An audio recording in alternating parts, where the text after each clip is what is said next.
ഒരു മരപ്പലക കൊണ്ട് നിങ്ങളുടെ ബൈക്കിൻ്റെ ബാറ്ററി ഡ്രെയിനായി പോകുന്നത് തടയാൻ സാധിക്കും.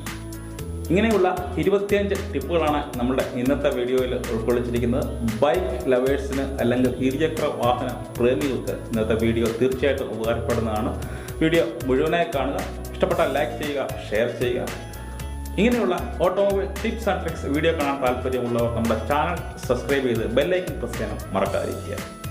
ഞാൻ സജു, നമ്മുടെ ചാനൽ സജു ആൻഡ് കാർഡ്സിലേക്ക് ഏവർക്കും സ്വാഗതം.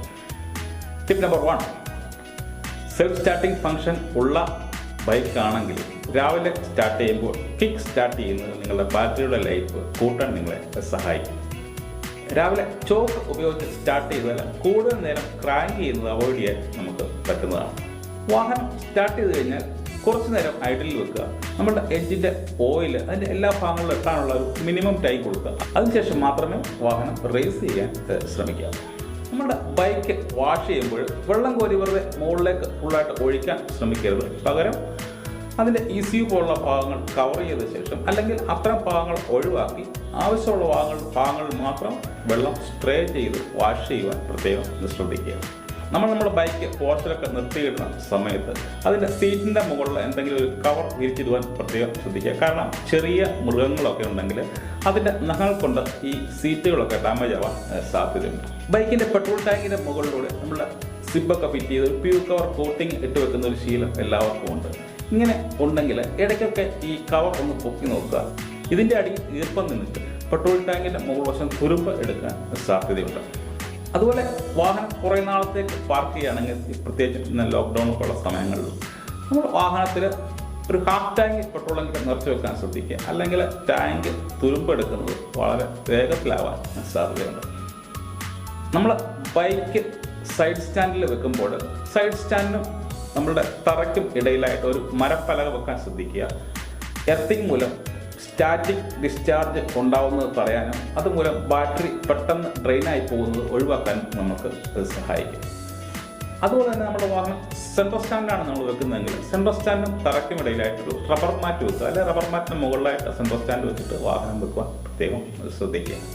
നമ്മൾ ഗിയർ ചേഞ്ച് ചെയ്യുന്ന സമയത്ത് ക്ലച്ച് ഫുള്ളായിട്ട് പ്രസ് ചെയ്ത ശേഷം മാത്രം ഗിയർ ചേഞ്ച് ചെയ്യുക. അതുപോലെ തന്നെ ചില ഗിയറിൽ പോകുന്ന വാഹനങ്ങൾ ഇറക്കം എത്തുമ്പോൾ ചില ക്ലച്ച് പിടിക്കുന്ന ഒരു സ്വഭാവം കാണാറുണ്ട്. ഇത് ക്ലച്ച് ഡിസ്കിനെ ഡാമേജ് ആക്കാൻ സാധ്യതയുണ്ട്.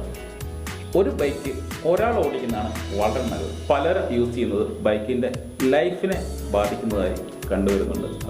ഒന്നിലധികം ആൾക്കാർ ഉപയോഗിക്കുന്നത് ബൈക്കിന് അത്ര നല്ലതല്ല. പരമാവധി ഒരാൾ തന്നെ ബൈക്ക് കൂടുതൽ സമയം ഉപയോഗിക്കാൻ പ്രത്യേകം ശ്രദ്ധിക്കുക. ഓഫീസിലൊക്കെ പോകുന്ന സമയത്ത് നമ്മൾ ബൈക്ക് പാർക്ക് ചെയ്യുന്നത് പുറത്ത് വെയിലത്താണെങ്കിൽ എന്തെങ്കിലും കവർ ഉപയോഗിച്ച് മൂടാൻ പ്രത്യേകം ശ്രദ്ധിക്കുക. ബൈക്കിൻ്റെ പെയിൻറ്റ് ഒക്കെ പെട്ടെന്ന് തന്നെ ഫെയ്ഡായി പോകാൻ സാധ്യതയുണ്ട്. അനാവശ്യമായ ആക്സസറികൾ ഘടിപ്പിക്കാതിരിക്കുക. ഇനി അഥവാ ഘടിപ്പിക്കുകയാണെങ്കിൽ തന്നെ നല്ല പ്രീമിയം ബ്രാൻഡ് ആക്സസറികൾ തന്നെ ഘടിപ്പിക്കുക. അതും ബൈക്കുമായിട്ട് നല്ല പരിചയമുള്ള ആരെങ്കിലും ഒരു ടെക്നിക്കൽ എക്സ്പെർട്ടിനെ കാണിച്ച ശേഷം മാത്രം ആക്സസറികൾ ഫിറ്റ് ചെയ്യാൻ പ്രത്യേകം ശ്രദ്ധിക്കുക. ബൈക്കിൻ്റെ ചെയിൻ ക്ലീൻ ചെയ്യാൻ ഡീസലാണ് വളരെ നല്ലത്. ഡീസൽ മുക്കിയ ഒരു തുണി കൊണ്ട് നമ്മൾ ചെയിൻ കംപ്ലീറ്റ് ക്ലീൻ ചെയ്യുക. അതിനുശേഷം നല്ലൊരു ബ്രഷ് ഉപയോഗിച്ച് ചെയിൻ ഫുള്ളായിട്ട് വൃത്തിയാക്കാവുന്നതാണ്. പിന്നെ ഒരു സോപ്പ് ലൈൻ ഉപയോഗിച്ച് വാഷ് ചെയ്ത ശേഷം ഡ്രൈ ആയ ശേഷം വീണ്ടും ലൂബ്രിക്കേറ്റ് ചെയ്ത് നമുക്ക് ചെയിൻ ഉപയോഗിക്കാവുന്നതാണ്. മഴക്കാലത്ത് അതുപോലെ ചള്ള നിറഞ്ഞ റോഡുകളിലൊക്കെ നമ്മൾ പോകുന്നതുകൊണ്ട് തന്നെ ഒരു 500 കിലോമീറ്റർ കഴിയുമ്പോഴെങ്കിലും നമ്മളെ ചെയിൻ ഒന്ന് പരിശോധിക്കാൻ ശ്രമിക്കുക. അതിലെന്തെങ്കിലും ചെളിയോ അങ്ങനെയൊക്കെ ഉണ്ടെങ്കിൽ നമ്മളെ ടൂത്ത് ബ്രഷ് പോലെയുള്ള എന്തെങ്കിലും പഴയ ബ്രഷുകൾ ഉപയോഗിച്ച് അത് ക്ലീൻ ചെയ്യാൻ പ്രത്യേകം ശ്രദ്ധിക്കുക. ദീർഘദൂരം യാത്ര ചെയ്യുമ്പോൾ ഇടയ്ക്ക് നമ്മുടെ വാഹനം നിർത്തി ഹെൽമെറ്റ് ഊരി വിയർപ്പ് തുടച്ചിട്ട് യാത്ര ചെയ്യുന്നത് നമ്മളുടെ മുടിയുടെ ആരോഗ്യത്തിന് വളരെ നല്ലതാണ്. ധാരാളം വെള്ളം കുടിക്കാൻ മറക്കാതിരിക്കുക. ടിപ്പ് നമ്പർ 16, ടയർ പ്രഷറാണ്. നമ്മൾ ആഴ്ചയിൽ ഒരിക്കലെങ്കിലും ടയറിൻ്റെ പ്രഷർ ശ്രദ്ധിച്ചിരിക്കണം. ടയറിൻ്റെ പ്രഷർ കുറഞ്ഞാൽ അത് വാഹനത്തിൻ്റെ ഇന്ധന ക്ഷമതയെയും പെർഫോമൻസിനെയും വളരെയധികം ബാധിക്കുന്നതാണ്. അതുപോലെ ടയർ മാറുന്ന സമയത്ത് നമ്മൾ പുതിയ ടയർ ഇടുമ്പോൾ അതിൻ്റെ മാനുഫാക്ചറിങ് ഡേറ്റ് എന്താണെന്ന് നോക്കുക. അതിൻ്റെ സൈഡ് ബോളിൽ ഡേറ്റ് ഉണ്ടാവും. ഡേറ്റിലൊരു 4 അക്ക നമ്പറിലായിരിക്കും. ഇതിൽ ആദ്യത്തെ 2 അക്കം സൂചിപ്പിക്കുന്നത് ഒരു ഏത് ആഴ്ചയിലാണ് ഉണ്ടായിരിക്കുന്നത്. അതുപോലെ അവസാനത്തെ 2 അക്കം ഏത് വർഷം എന്നാണ് സൂചിപ്പിക്കുന്നത്. അപ്പോൾ അത് നോക്കിയിട്ട് ചുരുങ്ങിയത് ഒരു 2 വർഷത്തിനുള്ളിലെങ്കിലും മാനുഫാക്ചർ ചെയ്ത ടയർ മാത്രമേ നമ്മൾ വാഹനങ്ങളിൽ ഉപയോഗിക്കാവൂ. പഴക്കമുള്ള ടയർ വാങ്ങിക്കഴിഞ്ഞാൽ പെട്ടെന്നുള്ള തേയ്മാനം, പൊട്ടൽ തുടങ്ങിയൊക്കെ സംഭവിക്കാൻ സാധ്യതയുണ്ട്. ടയർ സെലക്ട് ചെയ്യുമ്പോൾ സോഫ്റ്റ് ഗ്രിപ്പ് ടയർ സെലക്ട് ചെയ്യാൻ പ്രത്യേകം ശ്രദ്ധിക്കുക. ഇത് നമുക്ക് കൂടുതൽ ഗ്രിപ്പ് വരുന്നു. അതുപോലെ കോർണറിലും മറ്റും നമുക്ക് കൂടുതൽ ആത്മവിശ്വാസവും നൽകുന്നതാണ്. ഇലക്ട്രിക്കൽ ഉപകരണം മുമ്പ് പറഞ്ഞ പോലെ ആക്സസറികളൊക്കെ ഫിറ്റ് ചെയ്യുകയാണെങ്കിൽ നമ്മൾ വയർ കട്ട് ചെയ്ത് ഒരിക്കലും ഫിറ്റ് ചെയ്യാൻ ശ്രമിക്കരുത്. അങ്ങനെ എന്തെങ്കിലും ചെയ്തിട്ടുണ്ടെങ്കിൽ അവിടുത്തെ ഇൻസുലേഷൻ പ്രോപ്പറാണെന്ന് പ്രത്യേകം ശ്രദ്ധിക്കുക. ഇൻസുലേഷൻ പ്രോപ്പർ അല്ലെങ്കിൽ അവിടേക്കൊക്കെ വെള്ളം ഇറങ്ങി അത് ഇലക്ട്രിക്കൽ ഷോർട്ടിനൊക്കെ കാരണമാകാറുണ്ട്. നമ്മളുടെ ബൈക്ക് കുറച്ച് ദിവസത്തേക്ക് നമ്മൾ ഒരു സ്ഥലത്ത് പാർക്ക് ചെയ്തിരിക്കുകയാണെങ്കിൽ ഇടയ്ക്കിടയ്ക്ക് അതിൻ്റെ ബ്രേക്കൊക്കെ ഒന്ന് പിടിച്ച് വിടുന്ന നന്നായിരിക്കും. കാരണം ഈ കാലിപ്പറിൻ്റെ ഒക്കെ പിസ്റ്റൺസ് വെറുതെ അനങ്ങാതെ ഇരുന്ന് ജാം ആവുന്നത് തടയാൻ ഇത് നമ്മളെ സഹായിക്കും. നമ്മൾ ബൈക്കിൽ ഒരു ലോങ് ട്രിപ്പ് പോകട്ടെ, ഒരു സ്മോൾ ട്രിപ്പ് പോകട്ടെ, കയ്യിൽ ഗ്ലൗസ് ഉപയോഗിക്കുന്നത് ഒരു ശീലമാക്കുക. ഇത് നമുക്ക് ബൈക്കിൽ നല്ല ഗ്രിപ്പ് കിട്ടാൻ സഹായിക്കും. അതുപോലെ ഡസ്റ്റ് തുടങ്ങിയ പാർട്ടിക്കിൾസ് നമ്മുടെ കയ്യിൽ അടിഞ്ഞു കൂടുന്നത് തടയാനും നമ്മളെ സഹായിക്കുന്നതാണ്. ഇടയ്ക്കിടയ്ക്ക് വെളിച്ചെണ്ണയും മണ്ണെണ്ണയും ചേർന്ന മിശ്രിതം ബൈക്കിൻ്റെ തുരുമ്പ് പിടിക്കാൻ സാധ്യതയുള്ള ഭാഗങ്ങളിൽ സ്പ്രേ ചെയ്യുന്നത് ഈ തുരുമ്പിനെ അവോയ്ഡ് ചെയ്യാൻ വേണ്ടി നമ്മളെ സഹായിക്കും. ഓൺലൈൻ സൈറ്റിലൊക്കെ ആൻറ്റി റസ്റ്റ് കോട്ടിങ് അവൈലബിൾ ആണ്.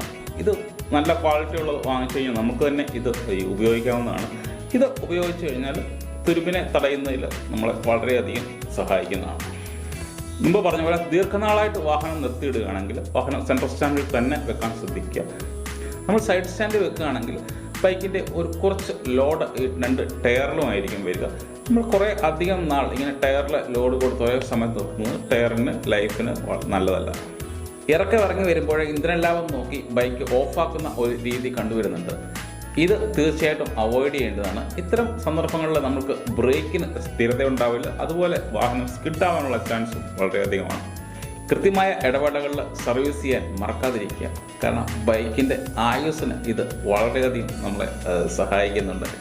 തീർച്ചയായും സർവീസ് ചെയ്യുമ്പോൾ എന്തൊക്കെ പാർട്സാണ് റീപ്ലേസ് ചെയ്യേണ്ടത് അത് ഒരു ഓതറൈസ്ഡ് സർവീസ് സെൻ്ററിൽ തന്നെ കൊടുത്ത് ചെയ്യുന്നതാണ് ഏറ്റവും ഉത്തമം. നമ്മൾ പുറത്ത് ചെയ്യുകയാണെങ്കിൽ ഏതൊക്കെ മാറണം എന്ന് നോക്കിയിട്ട് അത് മുഴുവൻ പാർട്സും മാറാൻ പ്രത്യേകം ശ്രദ്ധിക്കുക. എഞ്ചിൻ ഓയിൽ മാറേണ്ട സമയങ്ങളിൽ കൃത്യമായി തന്നെ അത് മാറാൻ ശ്രദ്ധിക്കുക. അതുപോലെ 10,000 കിലോമീറ്ററുള്ള ചെയിൻ്റെ സ്പ്രോക്കറ്റ് മാറുന്നത് അതിൻ്റെ ലൈഫിന് വളരെ നല്ലതാണ്. അതുപോലെ തന്നെ പ്രധാനപ്പെട്ട ഘടകങ്ങളാണ് സ്പാർക്ക് പ്ലഗും ഫ്യൂൽ ഫിൽറ്ററും. ഇതും അതിൻ്റേതായ സമയങ്ങളിൽ മാറാൻ പ്രത്യേകം ശ്രദ്ധിക്കുക. ഇനി ഏതെങ്കിലും അബദ്ധവശാൽ സ്കൂട്ടർ ഒരു വെള്ളക്കെട്ടിൽ പെട്ടുപോയി കഴിഞ്ഞാൽ ഒരിക്കലും എൻജിൻ നിന്നുവെങ്കിൽ വീണ്ടും സ്റ്റാർട്ട് ചെയ്യാൻ ശ്രമിക്കരുത്. നമ്മൾ അതിൻ്റെ ഓയിൽ ഡിപ്സ്റ്റിക്ക് ഊരിയിട്ട് അതിൽ ഓയിൽ ലെവൽ നോക്കുക. ഓയിൽ ലെവൽ കൂടുതലാണെങ്കിൽ എൻജിനുള്ളിൽ വെള്ളം കടന്നു എന്ന് നമുക്ക് അപ്പോൾ തന്നെ ഉറപ്പിക്കാവുന്നതാണ്. തള്ളി തന്നെ വാഹനം ആ വെള്ളത്തിന് പുറത്തേക്ക് എത്തിക്കാൻ പ്രത്യേകം ശ്രദ്ധിക്കുക. നമ്മളൊരു സെക്കൻഡ് ഹാൻഡ് വാഹനം വാങ്ങാൻ തീരുമാനിക്കുകയാണെങ്കിൽ നമ്മൾ അതിൻ്റെ പഴയ ലോണൊക്കെ അടച്ചു തീർത്തിട്ടുണ്ടോ, RC ബുക്കിൽ പേര് ചേഞ്ച് ചെയ്തിട്ടുണ്ടോ തുടങ്ങിയ ഘടകങ്ങളൊക്കെ ചെക്ക് ചെയ്ത ശേഷം വാഹനം വാങ്ങാൻ പ്രത്യേകം ശ്രദ്ധിക്കുക. RC ബുക്കിൽ പേര് മാറ്റാൻ വേണ്ടി വാഹനത്തിൻ്റെ original RC book, pollution certificate, form 2930, അതുപോലെ തന്നെ തിരിച്ചറിയൽ കാർഡ്, ഇത്രയും രേഖകൾ ഹാജരാക്കേണ്ടത് അത്യാവശ്യമാണ്. 2 വീലർ യൂസ് ചെയ്യുന്നത് അറിഞ്ഞിരിക്കേണ്ട അത്യാവശ്യം കുറഞ്ഞ കാര്യങ്ങളാണ് ഇന്നത്തെ വീഡിയോയിൽ നമ്മൾ ഷെയർ ചെയ്തത്. ഒറ്റയ്ക്ക് ബൈക്ക് യാത്ര ചെയ്യുന്ന സ്ത്രീകൾ അറിഞ്ഞിരിക്കേണ്ട കുറച്ച് കാര്യങ്ങളുമായി നമ്മളുടെ അടുത്ത വീഡിയോ ഉടനെ എത്തുന്നതാണ്. ചാനൽ സബ്സ്ക്രൈബ് ചെയ്ത് ബെല്ലൈക്കൺ പ്രസ് ചെയ്ത് അടുത്ത വീഡിയോയ്ക്ക് വേണ്ടി വെയിറ്റ് ചെയ്യുക. Thank you for watching. By.